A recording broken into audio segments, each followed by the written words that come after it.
Hello दोस्तों, आइए जानते हैं दुनिया का तीसरा सबसे अमीर आदमी कैसे कॉर्पोरेट हिस्ट्री की सबसे बड़ी ठगी कर रहा है। जब अडानी इंडिया का अब तक का सबसे बड़ा एफपीओ लेकर आ रहा था, उसके 48 घंटे पहले ये रिपोर्ट क्यों आई? आपने अगर हर्षद मेहता मूवी देखी होगी तो उसमें एक डायलॉग था कि अगर मैं गिरूंगा तो अकेले नहीं गिरूंगा, सबको लेकर गिरूंगा। अगर इसमें से 10 से 12% इंटरेस्ट भी लगा दिया जाए जैसे नॉर्मल आदमी पे लगता है, तो इतना तो अडानी ग्रुप की कंपनियों का टोटल मुनाफा भी नहीं है। जिस दिन हिंडनबर्ग की रिपोर्ट आई थी, आने के 2 दिन के अंदर एलआईसी का 18,000 करोड़ का नुकसान हो गया था।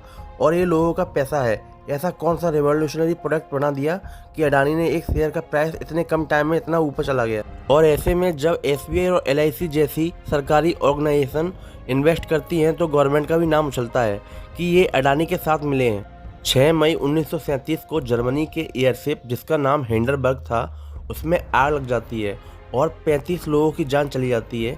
ये दुनिया के काफ़ी बड़े हादसों में से एक है और ये एक ऐसा इंसिडेंस है जिसको मैन मेड डिजास्टर कहा जाता है, क्योंकि इसमें ज़रूरत से ज़्यादा हाइड्रोजन गैस थी और 100 लोगों को दुनिया का सबसे ज़्यादा फ्लेमेबल मटेरियल में बैठा के नहीं भेजना चाहिए था। ये पूरा इंसिडेंट अवॉइड किया जा सकता था। नेथन एंडरसन ये एक इजरायली सिटीजन है जो एक ज़माने में एम्बुलेंस चलाते थे। जो ये हिंडनबर्ग नाम का हादसा हुआ था, उसके नाम से 2017 में एक कंपनी खोली जिसका नाम रखा हिंडनबर्ग रिसर्च।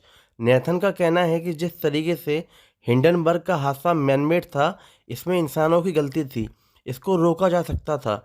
ऐसे ही इनकी जो कंपनी है हिंडनबर्ग रिसर्च, ये दुनिया में ऐसे फाइनेंशियल मैनमेड डिजास्टर जिनको रोका जा सकता है उनको ढूंढती है और लोगों के पैसे को बचाती है।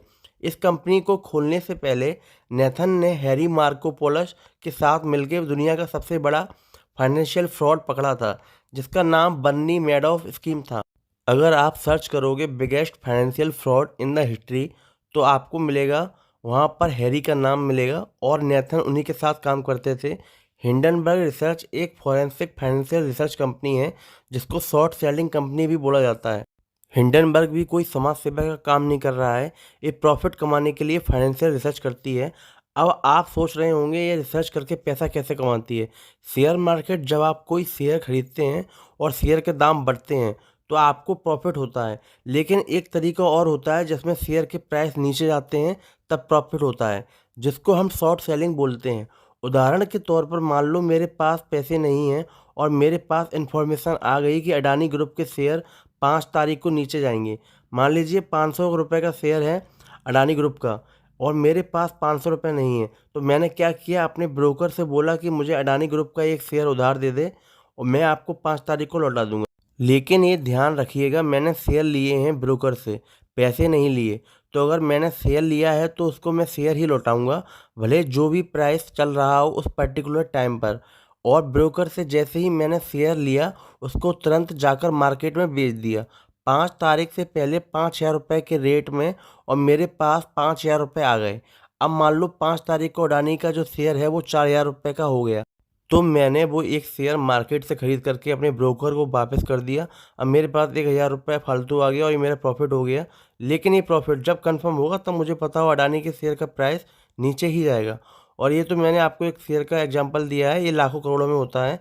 और जो ये शेयर उधार दिए होते हैं उसको देने की भी कुछ कीमत होती है। इस पूरे प्रोसेस को शॉर्ट सेलिंग बोलते हैं और हिंडनबर्ग ऐसे ही शॉर्ट सेलिंग से पैसे कमाता है। हिंडनबर्ग रिसर्च को जिस कंपनी पर शक होता है उसके ऊपर ये डीप रिसर्च शुरू कर देते हैं और फिर ये पूरी रिपोर्ट सोशल मीडिया पर डाल देते हैं। जैसे ही मार्केट में हल्ला होता है उस पर्टिकुलर कंपनी के शेयर नीचे आ जाते हैं और ये शॉर्ट सेलिंग करके अपना पैसा बना के निकल जाते हैं। और हिंडनबर्ग अपनी रिपोर्ट को रिलीज करने से पहले ये सारी डिटेल अपने इन्वेस्टर को देते हैं। ये इन्वेस्टर शॉर्ट सेलिंग के थ्रू पैसा इन्वेस्ट करते हैं और जब कंपनी के शेयर नीचे जाते हैं तो ये इन्वेस्टर बड़ा प्रॉफिट कमाते हैं और जो प्रॉफिट होता है उसमें हिंडनबर्ग का भी कुछ प्रॉफिट या हिस्सा होता है।